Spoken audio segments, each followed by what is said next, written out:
আজকে আমি তৈরি করে দেখাবো কেএফসি স্টাইলে চিকেন ব্রোস্ট।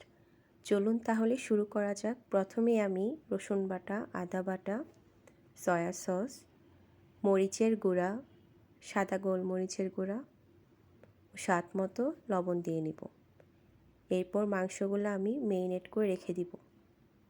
এরপর অন্য একটি বাটিতে আমি ময়দার গুঁড়া নিয়ে নিব, তাতে চিকেনগুলো কোটিং করে নেব।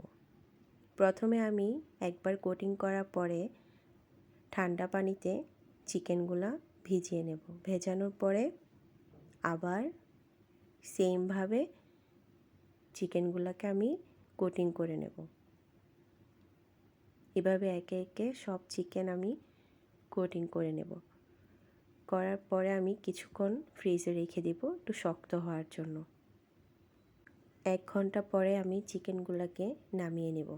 এরপর গরম গরম ডুবো তেলে ভেজে নেব।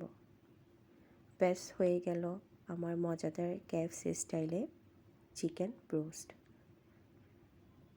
এই চিকেন ব্রোস্টটা খেতে ভীষণ মজা। আপনি চাইলে এটি ফ্রাইড রাইসের সাথেও খেতে পারেন। ফ্রেঞ্চ ফ্রাই সব কিছুর সাথে খেতে অসাধারণ লাগে।